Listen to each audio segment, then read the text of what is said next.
Hey, what's going on, guys? Devin here with Backcountry Exposure. Let's talk about and review the Lanshan 1 tent that's available from various manufacturers, whether it's Meyer on Amazon or 3FUL Gear on AliExpress. I paid $110 for this because I didn't want to wait for the shipping period to get it from AliExpress to get the 3FUL version. So this is a tent design that is available from various manufacturers. So in a way, it's kind of a white label OEM design that doesn't make it super unique to one particular company. But the value of this tent really is awesome for that $110 price point, because you've got a tent that is a non-freestanding tent that doesn't take up a lot of space in your pack when you are taking this out. It also is under 3 pounds in total weight when you add your trekking pole to it to be able to pitch it. So without the trekking pole, the advertised weight is 2.2 pounds, which for $110, that's really hard to beat, in my honest opinion. There are aspects of this tent that I would change that are negatives for me that I don't really appreciate about it. The biggest thing about it is I don't feel like the inner tent from the head end to the foot end is long enough. The walls are too steep, and so when you've got a taller sleeping pad inside of the tent, you now have your head and your feet a lot higher, and so there's not a lot of space, and that comes in to be a problem when you've got condensation that you are dealing with. And so we'll talk about that when we show the inside of the tent. But 49 inches of peak height, 84 inches or so of total length, and about 30 inches of width at the head end and foot end. You're wider at the center of the tent, and you've also got a good sized vestibule as well. One of the things that I ended up doing on the tent is I replaced the stakes that came with it with groundhog and mini groundhog stakes from MSR, because the ones that came with it really were just not a great stake for what I like. They don't hold as well, and so what I ended up doing is I've got full-size MSR groundhogs at the vestibule end as well opposite of it, because those are the highest stress, the most tensioned points on the tent, and so having more bite in the ground is really important. Right now I've got the tent pitched at 127 centimeters on my trekking pole. 125 to 130 is what I see most people do. Now, something that was a little bit interesting to me when I first bought it is there's a lot of space between the door of the vestibule, or the door of the tent, and the ground. And I think they did that on purpose because it allows good airflow underneath and still gives you the weather protection that you need. I also really like the way that the doors are set up on this. I can unzip this, roll it back really easy, and then I've got space to be able to drop my pack in here for extra vestibule space. I've got easy access to the door, and you've got a good height bathtub floor. It's like 6 or so inches, and that's gonna help with splashback and that kind of thing that you do get from tents like this with the rain. So you've got a piece of cord here that's attached to the bathtub floor, and right now I've got it attached to my trekking pole, but I've even used a stake there to be able to pull that out, give me a good proper pitch. But right now, this is probably the best pitch that I've had with the Lanshan so far. You can see in here, I can roll this back and hold back the mesh inner. You've got really steep walls on this entire inner mesh tent. And I'm gonna get in here in a second and show you what it's like when you're laying down in it, because I've got a 3-inch high pad on the inside with a quilt. But you've got various different tie-out points and pieces on the tent that allow you to attach the inner tent. And this guy-out point right here, is designed to be able to pull that inner so that it comes off of your feet a little bit more.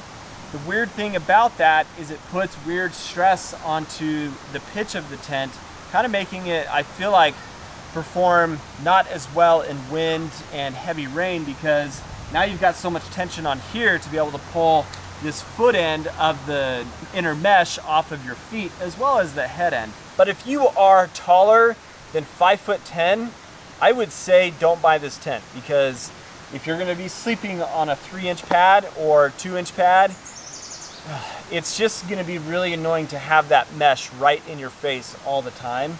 And that's something that even for me at 5'9" has been pretty frustrating to deal with.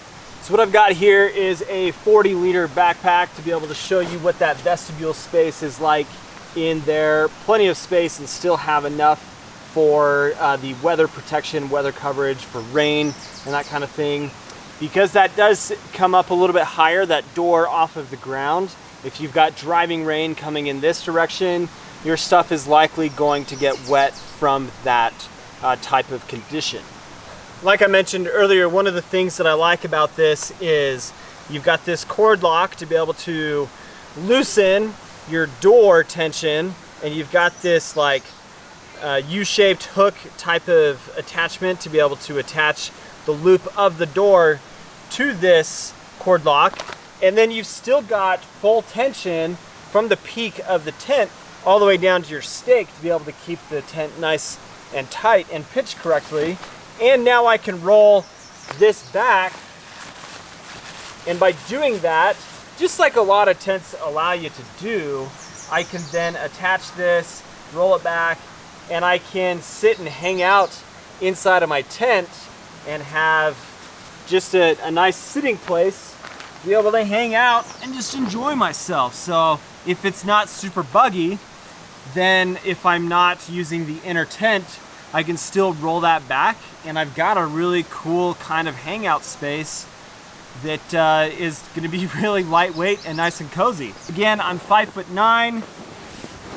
This is a Z-Pax solo quilt, and I'm just on a 3-inch Trekology sleeping pad. If I get all the way in here, get kind of adjusted, let's lay down and I'll show you what I'm talking about here. Now I'm making it a point to show you this with the sleeping pad in here because very often in tent reviews and such, I see people not showing what really shows a real world out in the field kind of situation. If I just lay down in here without the sleeping pad, that's not really a real world on the trail kind of situation. So the one thing I don't have is my pillow. So if I raise my head up, I've got a really good pitch right now, and it's not as bad as it's been in the past. I'm a little bit higher in pitch and it's tighter, but there's not a lot of space here. And the real downside to this for me is because my breath is so close to the inside of the tent, I'm really going to develop a lot of condensation, and that's going to build up and become an issue. And because of that aspect, that is something that the first time that I took it out, I did have some pretty gnarly condensation issues that I had to deal with that really, it made all of like the head area of the tent really wet. And down at the foot end was, I didn't have a really good pitch on it. Let's be honest about that.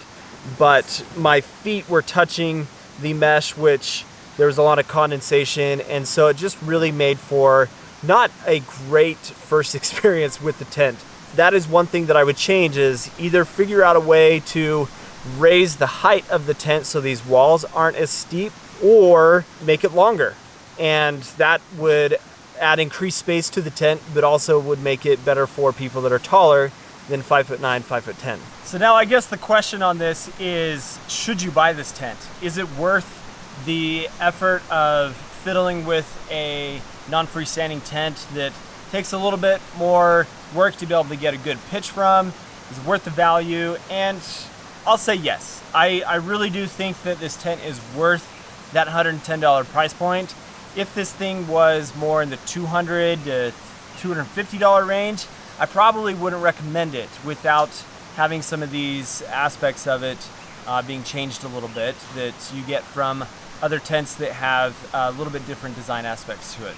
Now, one of the things that I really don't like about this tent is the color, which is funny for me to say because I've got a bright orange quilt inside of the tent here, but for my shelters, I typically like something that blends in a little bit more to the environment that I am in, not necessarily to be all stealthy and such, but I've kind of personally gotten away from having those really bright colored shelters, and more going to like the muted tones. The other aspect of the white is it just gets really dirty and it's hard to clean with this ripstop nylon material. But guys, I like it, and I think it is worth that $110 price point. And if you're looking for something that is under 3 pounds, that doesn't cost you a lot of money, that is a trekking pole style tent, I'd say go for it. Give it a shot and try it out, see how you like it.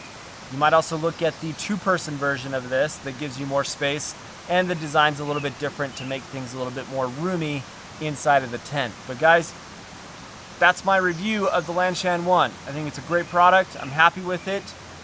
Obviously, like I said earlier, there are things that I would change, but it is good. So there you go. Thanks for watching, guys. If you're not subscribed to the channel, please do. Hope you have an awesome day. We'll catch you on the next video.